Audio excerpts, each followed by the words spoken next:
listening to our podcast, the Slowpoke Travel podcast. We hope you enjoy our podcast. The podcast starts right now. Slowpoke Travel podcast with Buck and Camera Girl. Ta-da! Hola, and welcome to Slowpoke Travel. I'm going to plop down here in front of the computer and talk about house sitting for a minute because that's all I have to talk about.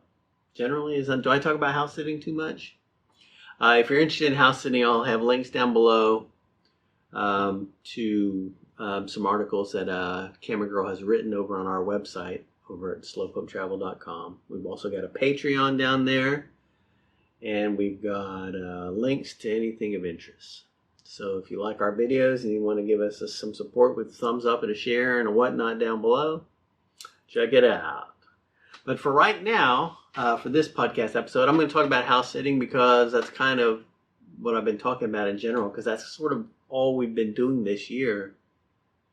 We ended up doing 5 months of house sitting this year, and I thought we might do 6 months of house sitting, but it's going to end up being 5 because we're not doing any house sit here in December.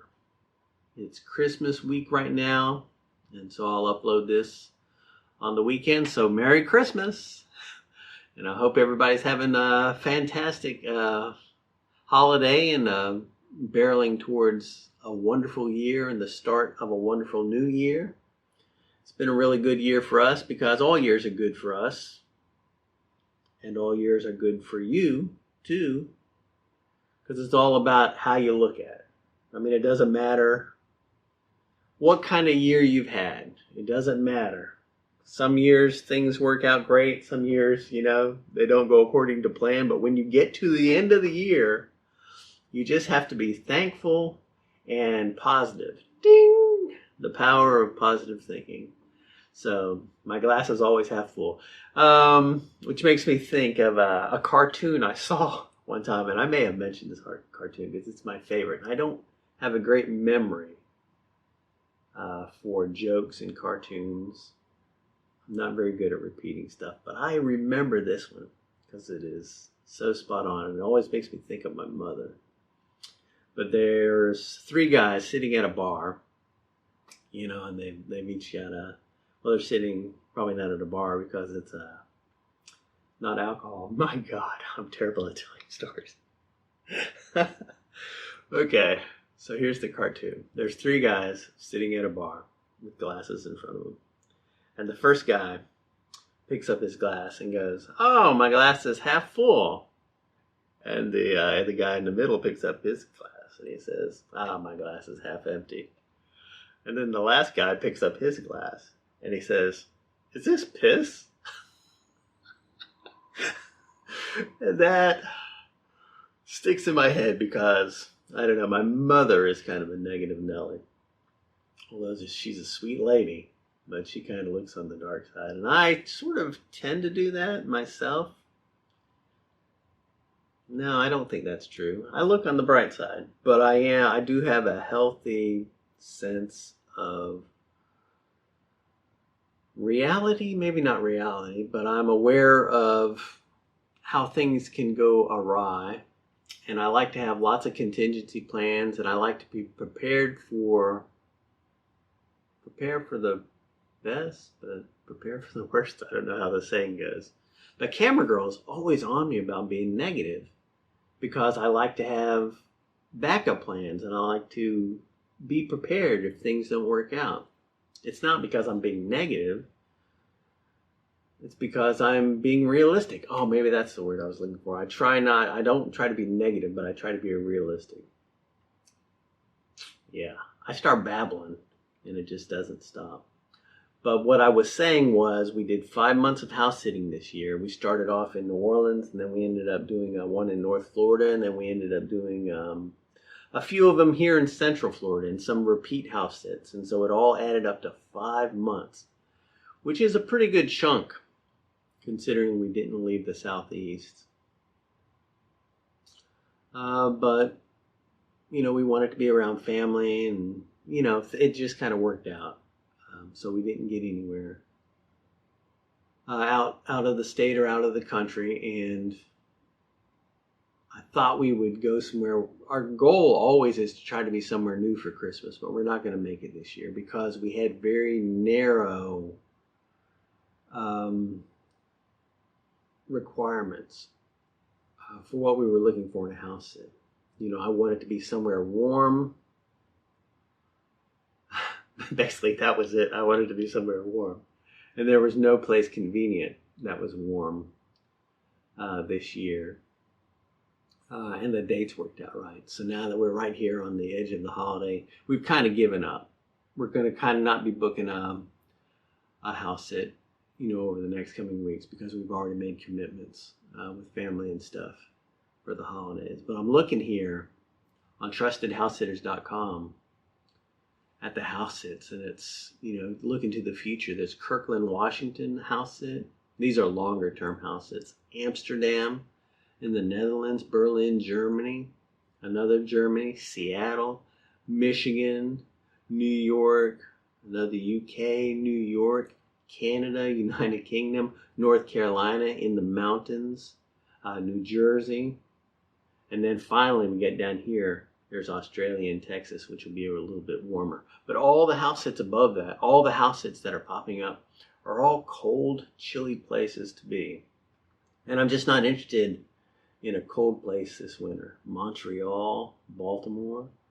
Now there's quite a few for Australia. And of course Australia is going to be summertime coming up. So that would be warm. But Australia is far away. It's expensive and it's far away. There's so many things you have to factor in to looking for a house sit. Number one, travel costs and weather for me. And then of course the pets, because house sitting is pet sitting. So you have to look at the location and the pets and how that's going to jibe. Because some of these here that might be appealing to a certain, you know, looking at it a certain way. Here's Berlin, Germany with one cat. That would be fantastic, except for it's wintertime. But if I went to Berlin, I would want to house sit a cat because it's going to be a new city for me. It's going to be urban, and I'm going to want to get out and explore and not feel that the pet is an obligation that's holding me back, which it would be in Berlin. So I wouldn't want to do that. The same here in Amsterdam. You know, there's a dog at that house sit. So I wouldn't want to do that. Whereas down here, you got Brevard, North Carolina. There's a dog and a cat. Now that would be fine, because that would be ideal for a dog and a cat. It's a mountain retreat in North Carolina. So it's in the mountains. It's going to be a rural area. There's going to be big grassy areas around the home. It's going to be great places for walking a dog. It's going to be fantastic if it's summertime. But this is winter. I'm not going to go to the mountains in the snow in the wintertime. It doesn't appeal to me right now. Texas would be appealing, but here you got 2 dogs and 2 cats in Houston. I don't know. Well, it's a beautiful home in the suburbs, so that might work. You know, you got to think. You really got to think if it's a dog, depending on your comfort level with dogs. I'm very comfortable with dogs, but I like a dog to have a yard. I like to have a nice area to walk a dog. Some people are used to having dogs in the city. You know, living in an apartment with a dog, getting a dog in an elevator, you know, going down to the city streets and walking your dog. I mean, that's just not the experience that I have. I don't have a lot of city experience with dogs, so I'm not super duper comfortable with it. I would definitely give it a go for the right house sit. But, you know, I would much rather have a house sit with a yard if I'm going to have a dog, or be in a more rural area or suburban area. But nothing's coming up. So I think that we are house sit free for the next coming weeks. So it looks like our tally for 2022 is just going to be 5 months of house sitting, which is a lot. I mean, that is a big savings on rent and utilities. And since they were all here in the Southeast, we didn't have big travel costs. So that really was a boon for our budget to be able to do that, especially this year because inflation was kind of crazy. My God, if you go to Starbucks and just get a couple coffees, with tip. You're looking at $10+. That seems crazy. But that's the new normal. So it's got us eyeballing heading out of the country pretty soon. Looking for some place that's maybe going to be a little more friendly to our wallets.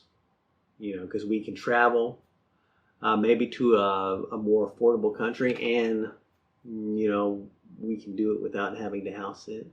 Now, if you've been watching our stuff for a while, we got quite a few Mexico videos up from the months that we spent in Mexico.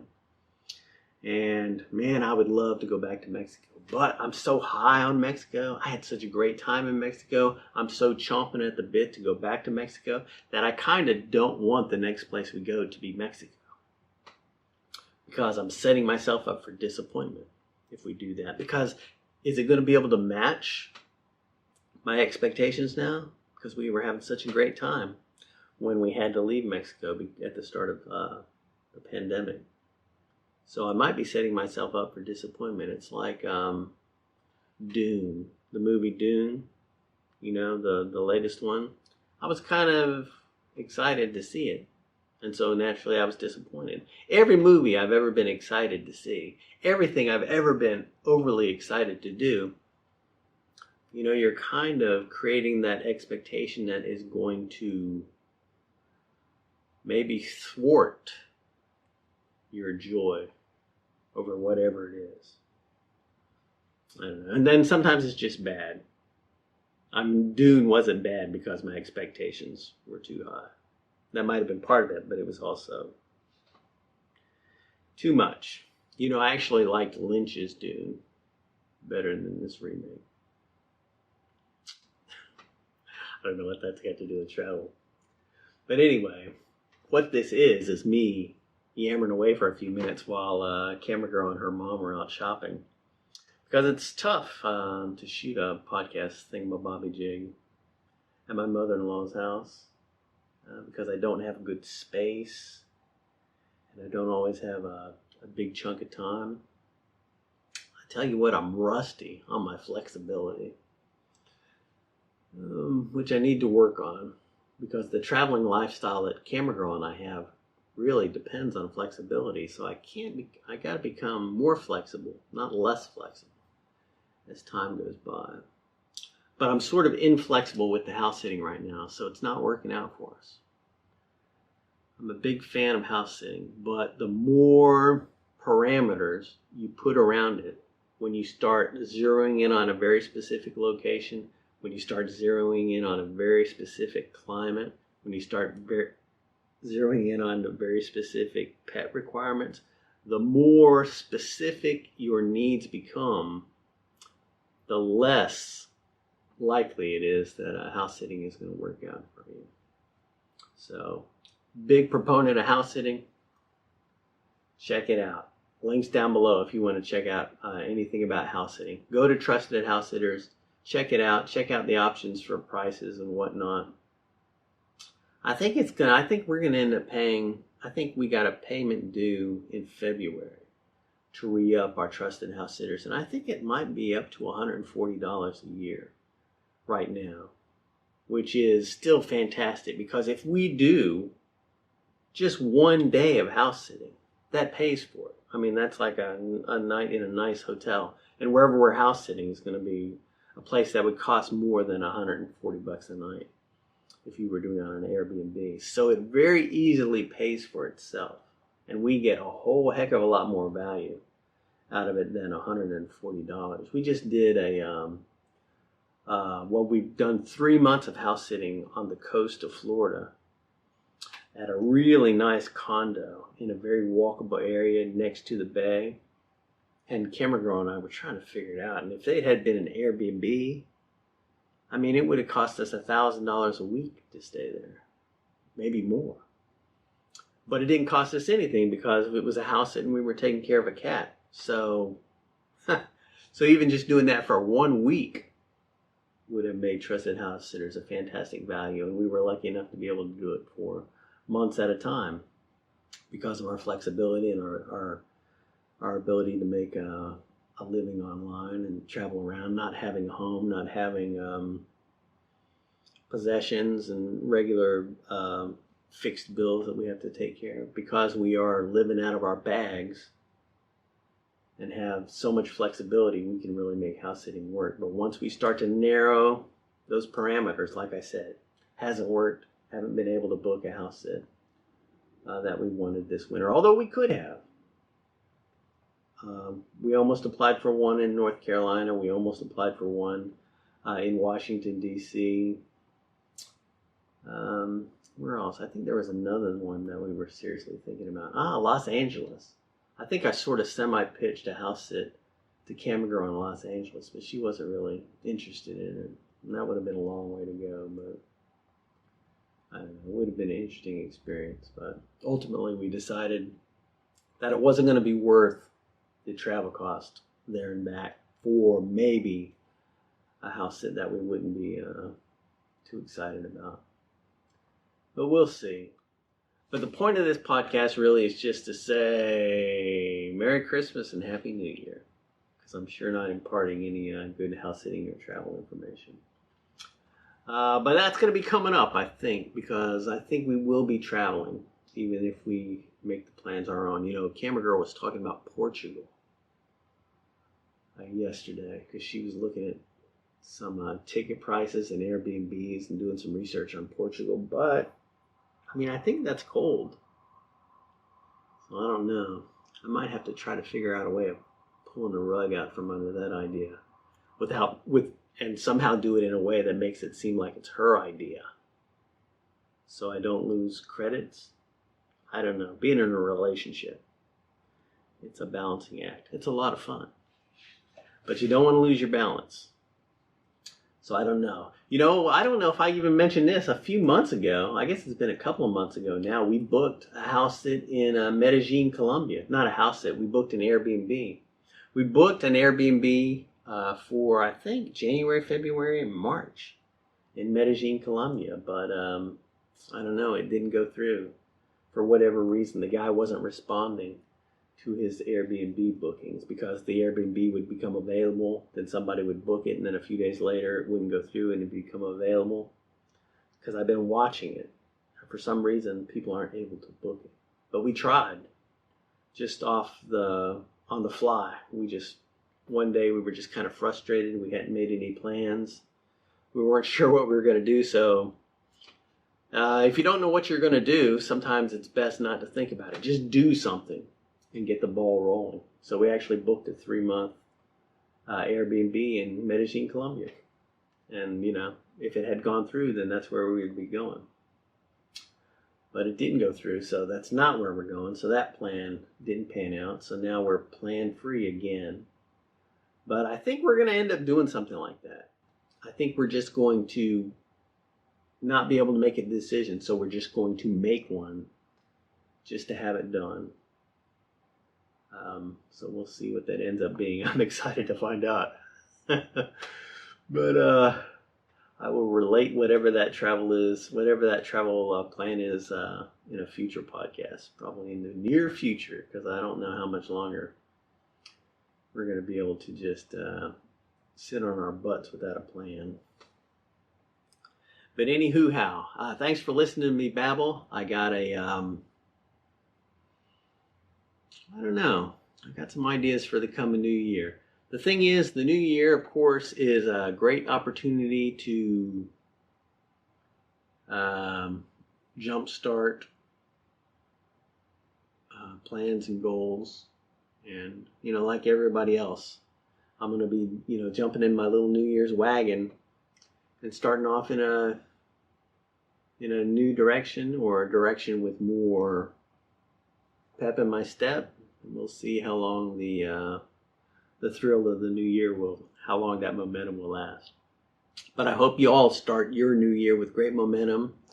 Thanks for always watching and supporting and leaving the kind comments. And links down below to anything that I talked about that might be of relevance. And hope you're doing super duper, and we'll talk to you in the future. Bye-bye. Alrighty, that is it. Click, subscribe, review, share all over the global internet sphere. Thanks for listening, and we will see you next time on the Slowpoke Travel podcast.